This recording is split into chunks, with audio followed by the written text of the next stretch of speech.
नमस्कार दोस्तों, नमो भारत न्यूज़ में आपका स्वागत है। दोस्तों, जब से मोदी सरकार ने सत्ता संभाली है, देश के हित में छोटे से लेकर बड़े फैसले तक देश और हम नागरिकों के हित में रख कर लिए हैं।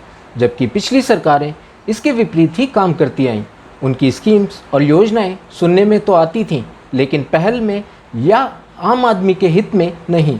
तो वहीं पशुओं और जानवरों को लेकर भी इस सरकार ने जागरूकता बढ़ाई है। हमारी राष्ट्र पशु गाय के लिए बहुत सी गौशालाएं बनवाई और गौकशी को रोकने के लिए हर संभव प्रयास करती आ रही है। इसके लिए न जाने कितने ही आंदोलन किए हैं और जागरूकता अभियान भी चलाए हैं। दोस्तों, भारत में कुल 72 बूचड़खाने हैं जिन्हें लाइसेंस प्राप्त हैं, जिसमें से अकेले यूपी में 38 बूचड़खाने हैं। इनमें 4 बूचड़खाने ऐसे भी हैं जिन्हें सरकार खुद चलाती है, जैसे कि आगरा सहारनपुर में है। वहीं 2 अन्य प्रस्तावित बूचड़खाने लखनऊ और बरेली में हैं।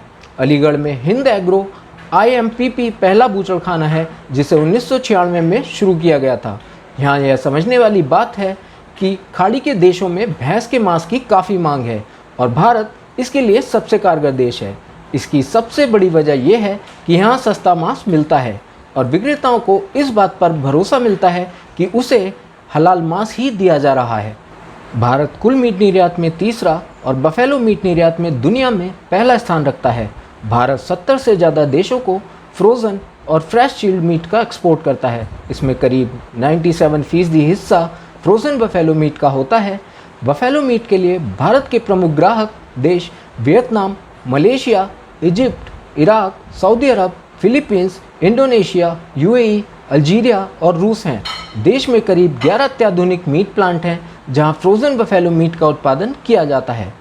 तो वहीं उरुग्वे एक ऐसा देश है जिसमें औसतन हर एक आदमी के पास 4 गाय हैं और आज पूरे विश्व में वो खेती के मामले में नंबर 1 की पोजीशन पर है।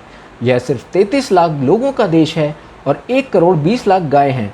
हर एक गाय के कान पर इलेक्ट्रॉनिक चिप लगा रखी है, जिससे कौन सी गाय कहाँ पर है वो देखते रहते हैं। एक किसान मशीन के अंदर बैठा फसल कटाई कर रहा है तो दूसरा उसे स्क्रीन पर जोड़ता है कि फसल का डाटा क्या है। इकट्ठा किए हुए डाटा के जरिए किसान प्रति वर्ग मीटर की पैदावार का स्वयं विश्लेषण करता है। 2005 में 33 लाख लोगों का देश 90 लाख लोगों के लिए अनाज पैदा करता था और आज की तारीख में 2 करोड़ 80 लाख लोगों के लिए अनाज पैदा करता है।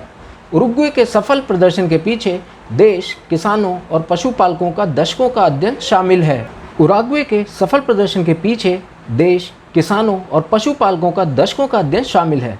पूरी खेती को देखने के लिए 500 कृषि इंजीनियर लगाए गए हैं और ये लोग ड्रोन और सैटेलाइट से किसानों पर नज़र रखते हैं कि खेती का वही तरीका अपनाया जाए जो निर्धारित है, यानी दूध, दही, घी, मक्खन के साथ आबादी से कई गुना ज़्यादा अनाज उत्पादन भी किया जाता है। सब अनाज, दूध, दही, घी, मक्खन आराम से निर्यात होते हैं और हर किसान लाखों में कमाता है। एक आदमी की कम से कम आय 1,25,000 महीने की है, यानी $1,90,000 सालाना। इस देश का राष्ट्रीय चिन्ह सूर्य व राष्ट्रीय प्रगति चिन्ह गाय व घोड़ा है। उरुग्वे में गाय की हत्या पर तत्काल फांसी का कानून है। धन्यवाद है इस गौप्रेमी देश को। मुख्य बात यह है कि ये सभी गौधन भारतीय हैं, जिसे वहाँ इंडियन काऊ के तौर पर जानते हैं। दुख इस बात का है कि भारत में गौ हत्या होती है और वहाँ उरुग्वे में गौ हत्या पर मृत्युदंड का प्रावधान है। क्या हम इस कृषक राष्ट्र उरुग्वे से कुछ सीख नहीं सकते हैं? इसलिए शाकाहार और मांसाहार बावत मूर्ख और डबल स्टैंडर्ड लोगों की बातों में चक्कर में आकर अपना अपना समय बर्बाद ना करें। वीडियो को लाइक, सब्सक्राइब और शेयर करना ना भूलें। अपने विचारों को कमेंट बॉक्स में लिखकर हम तक जरूर पहुंचाइए।